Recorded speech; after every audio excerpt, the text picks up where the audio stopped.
جی السلام علیکم ورحمۃ اللہ وبرکاتہ۔ دوستوں کیا حال ہیں؟ امید کرتا ہوں آپ سب خیریت سے ہوں گے اور میں بھی الحمدللہ ٹھیک ٹھاک۔ متعدد کتابوں کے اندر دوستوں ایک بڑا اہم واقعہ جو ہے وہ نقل کیا گیا ہے۔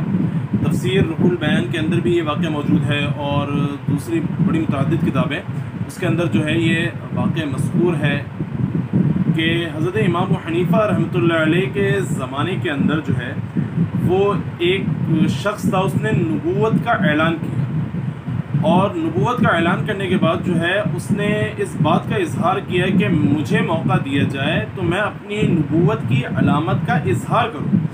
تو اس اہم موقع پر امام ابو حنیفہ رحمۃ اللہ علیہ نے جو ہے وہ ایک تاریخی بات ارشاد فرمائی۔ امام ابو حنیفہ رحمۃ اللہ علیہ نے فرمایا کہ جو شخص بھی اس کاذب سے، اس دجال سے نبوت کی علامت طلب کرے گا وہ دائرہ اسلام سے خارج ہو جائے گا، کیونکہ جناب نبی پاک صلی اللہ تعالیٰ علیہ وسلم آخری نبی ہیں۔ حضور نبی پاک صلی اللہ تعالیٰ علیہ وسلم کے بعد کوئی نبی نہیں ہے نہ آئے گا، مہر لگ گئی ہے۔ جناب نبی پاک صلی اللہ تعالیٰ علیہ وسلم کے حوالے سے اللہ تعالیٰ نے صاف ارشاد فرما دیا ہے، ما کان محمد ابا احد من رجالکم ولکن رسول اللہ وخاتم النبیین۔ حضور نبی کریم صلی اللہ علیہ وسلم خاتم النبیین ہیں۔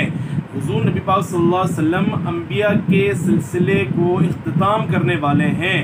حضور نبی پاک صلی اللہ تعالیٰ علیہ وسلم انبیاء کے سلسلے کو ختم فرمانے والے ہیں۔ کوئی نبی پاک صلی اللہ تعالیٰ علیہ وسلم کے بعد کوئی نبی پیدا نہیں ہوگا، نہ ہو سکتا ہے۔ جو اعلان نبوت کرے وہ کاذب، جو اعلان نبوت کرے وہ دجال، وہ جھوٹا، وہ کاذب ہے۔ حضور صلی اللہ علیہ وسلم کے بعد کوئی نبی پیدا نہیں ہوگا۔